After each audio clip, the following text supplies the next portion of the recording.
Hey y'all, hey, we are back for another review of Sisters. I missed last week. Please forgive me. As I always say, there are tons of other beautiful people that may have covered episode 19 now that I've missed it. So I'm just going to pick back up on episode 20. It's a whole lot going on, child. It's a whole lot of going on. Y'all gonna get this messy bun, this crackly voice. We're just gonna get, just hear my voice. Just listen to my voice. Let's get through the review. Either way, we're on season 9, episode 20, entitled Bon Voyage. And it is aptly titled because we learned that Aaron and Karen are going to have to leave the next day. It went from like 6 months down to a week, down to leaving tomorrow. So this is what we're kind of navigating. We're kind of getting the girls together. We're doing our final goodbyes. Well, for the time being, of course. Our goodbyes, and we're kind of squaring up things. We know that we're getting to the end of the season, so everything is kind of rushing along, in my opinion.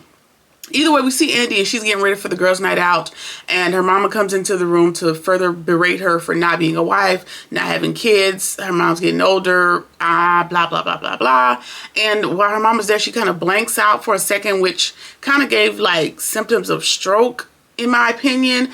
And then, you know, she sit down for a second and she's kind of coming back to, and Andy is worried about her mama. She's trying to play it off, and she's like, oh, you know, I must have just forgot to take my meds. We don't learn what the meds are, but it has to be pretty serious, you know, for you to have this type of effect if you don't take them. And Andy had no idea that her mama was even on meds, and so she's trying to tell her mom, like, hey, let me take you to the hospital. Her mom's like, no, your aunt is on the way to come take me to church. And she was like, mama, I think church is not where you need to be right now. I think you need to head to the doctor. And she literally screams at Andy. She's like, girl, no, I'm not going. I'm going to church. So Andy's like, okay, girl. And she's like, yeah, go to your little shindig or whatever. I'm going to church. So there's really nothing you can do. I'm sure that some people are going to be of the opinion of, you know, Chad is my mama. I'm not leaving her. I'm of the same thing. I probably would have not left her. Because you can't physically make me leave, girl. But if you leave, that's your big grown business. But yeah, so mama's got some kind of medical thing that's going to happen that hopefully we're going to learn about in whatever's left of this season. All right, Danny. Last episode, Danny got fired because Higher Airlines did some more cutbacks, and she ended up on the chopping block. Of course, her performance, she's had some performance issues, some behavioral issues, and maybe they're just kind of doing like a taper cut because they cut her hours last couple episodes ago, and then they end up just cutting her all together. Either way, she gets fired, and so because of that, she was not even interested in going to girls' night out. And Maurice and Pam were kind of disappointed because they were supposed to present their business idea to Karen to supplement that place to use the salon in Karen's absence. Spoiler alert, Karen is going to call her and tell her, like, hey, girl, I'm leaving tomorrow instead of the end of the week. So this is probably our last get together for some time. So you need to get your ass up and come hang out with your girls. So she eventually gets there, but she is kind of moping around about, you know, being let go and, you know, currently where her life stands. So understandable, but worth mentioning, I suppose. All right, we see Sabrina. She shows up at Maurice's house for them to do like their little pre-gaming situation, and Dylan is there, and she has to keep Dylan company while Maurice gets dressed. I'm assuming he's just there because him and Maurice are officially dating, and she's kind of like charging him up while Maurice is getting dressed. And she asks him, like, hey, tell me a little bit more about yourself.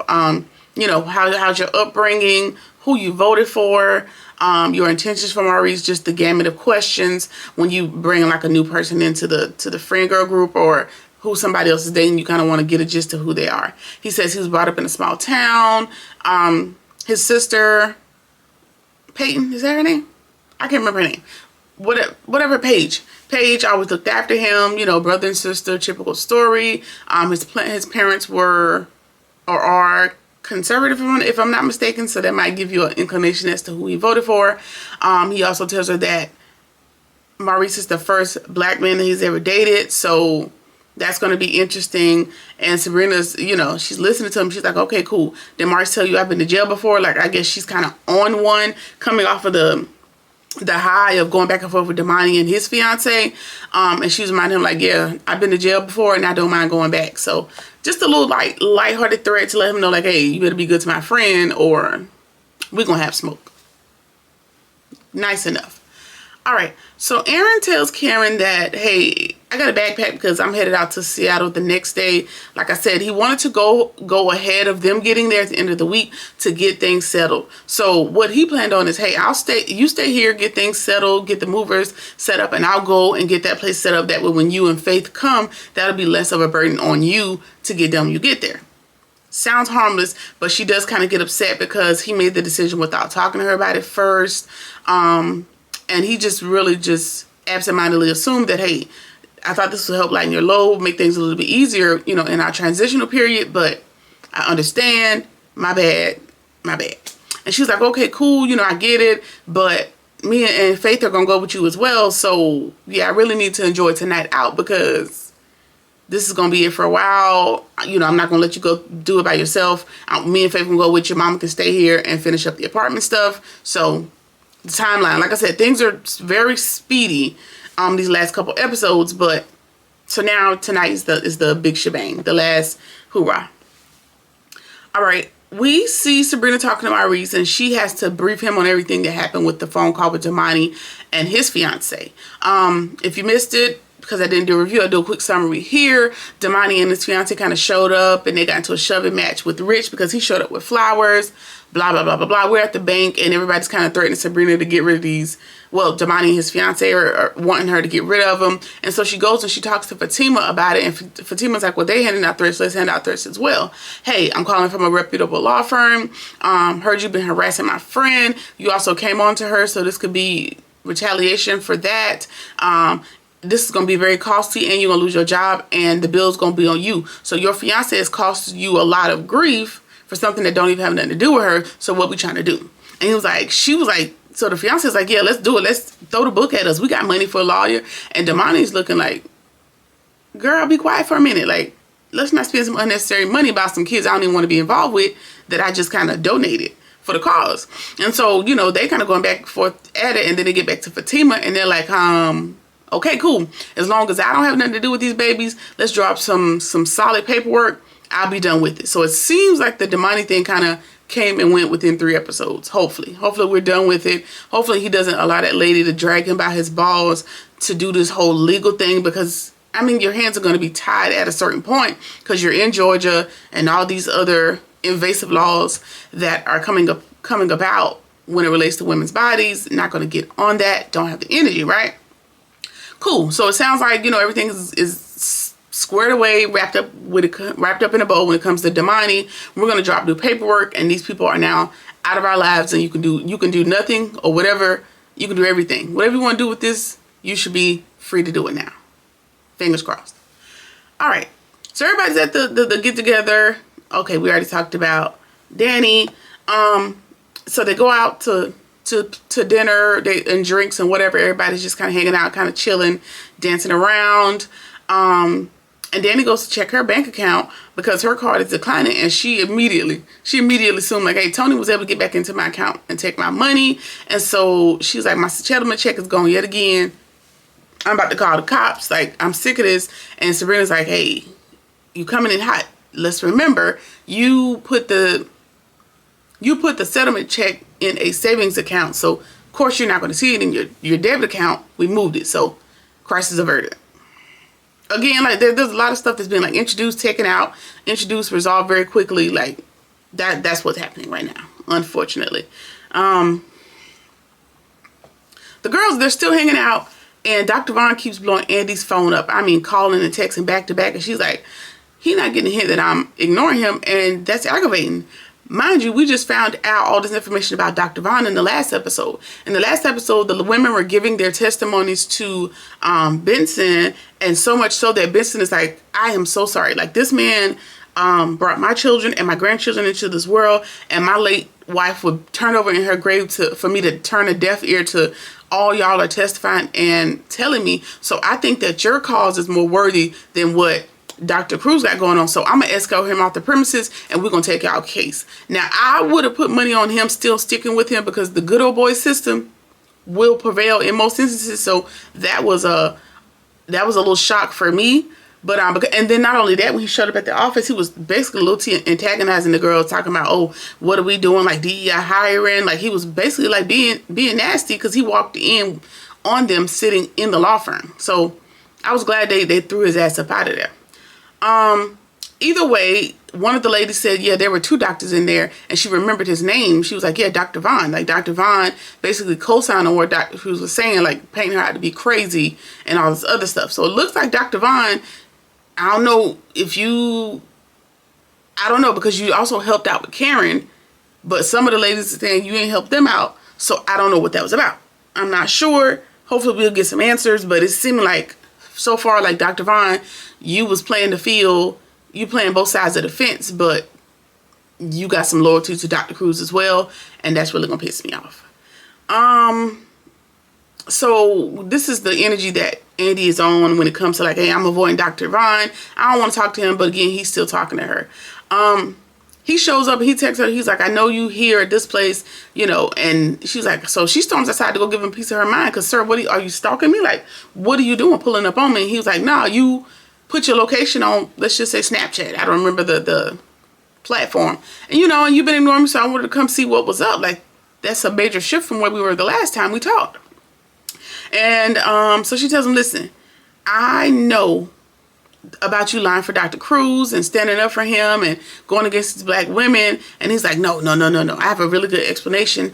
Doesn't really sound like it's a good enough explanation for me, but we'll hear what it is eventually when we do learn what it is. And he reminds her, so she's like, no, like, again, she does not want to hear anything he's saying. Like, you played me. I don't want nothing to do with you, blah, blah, blah. And then she's walking off. He grabs her arm, like, with a very firm grasp. And, like, he was like, let me remind you, like, I helped you with Karen, and Karen would no longer be with us if I didn't help you. Sir, unhand me. Like, what are you talking? Why would you grab that lady like that?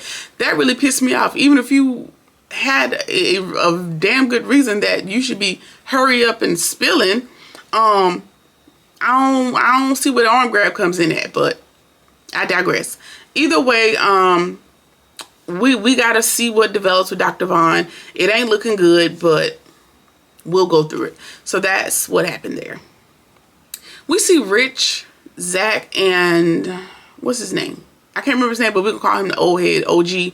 They're out having a little guys night thing, and we're just kind of talking. And we're here to give him a game plan to get Sabrina back, because he stood up for her against the money, and he felt the error of his ways, and he really wants her back, and he loves her, and he just can't stand to be away from her. And their best course of action is to tell him to demonstrate his love, like, not just tell her.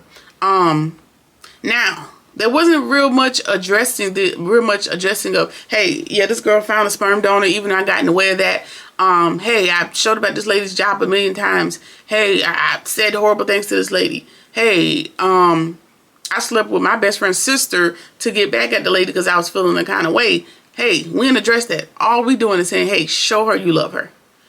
And all I really had to say about that in my notes was just yuck. Like, it's just, the advice was dumb as hell. I hope it doesn't work out. Don't let up off his ass, Sabrina. Leave him where he is. That's pretty much all I got for that. There is this thing. There's this thing that's happening between Danny and Andy.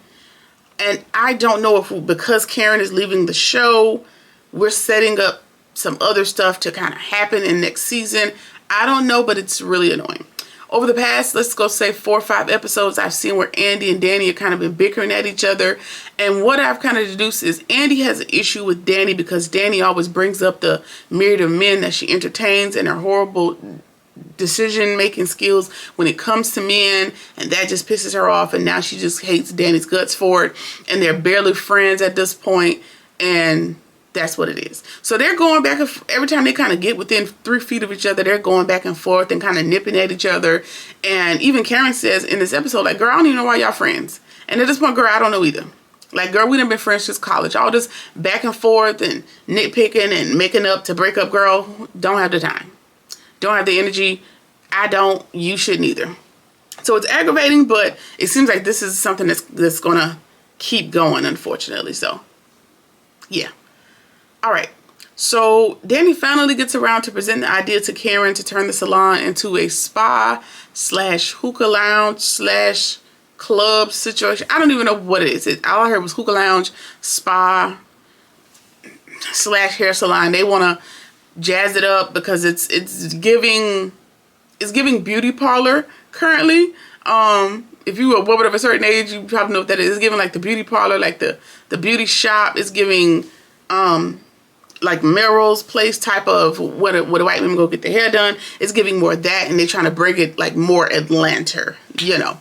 So she was like, listen, I ain't really mad at the idea because I ain't really gonna be here, but it is random that the three of you guys want to go into business together. I don't know how that's gonna work out, but since I'm not gonna be here, congratulations. Again, we're just wrapping up all these loose ends that we've had throughout the season. Definitely not a well thought out business plan.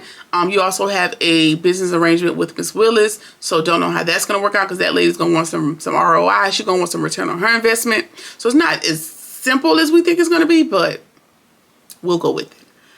Okay. We see Andy. She's in the bathroom and she is fuming at what Dr. Vaughn just did. And girl, I would too, because he probably would have got throat chopped. You don't grab no damn me. And Sabrina is stumbling into the bathroom because, child, she got some woes as well. Because another older gentleman is entertaining her, and he's buying shots for her and Maurice and Pam, and he's talking, and his daggone dentures fell out, child. So at this point, Sabrina is outdone with the men, Andy's outdone with the men, and we're just in the bathroom like commiserating about it. You know, you and your girls, y'all taking a little 5-minute breather from dancing and partying out there on the dance floor. We're taking a little break in the bathroom, and we're just commiserating. And Sabrina's like, you know, not all of them are bad. Like, what about Jordan? She was like, no, F Jordan too. Like, forget him as well. And of course, Penelope comes rolling out of the bathroom stall to confront them about what they're saying about her brother Jordan. So we still got to deal with this heifer yet again. And that is how the episode sums up. I think we got 1 or 2 more episodes in this season. Again, I apologize for missing last week. It just wasn't going to happen.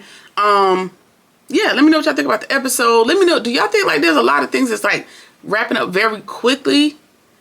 And I think that's like a Tyler Perry model. Like, you give us all this fleshed out detail and information that comes up. Some stuff we never address again. And then we kind of got to play catch up in the last couple episodes within the season. It's very aggravating, but we're at the end. Yeah, I know by the time we get to the end of the season, I'm fatigued and I'm tired, but here we are.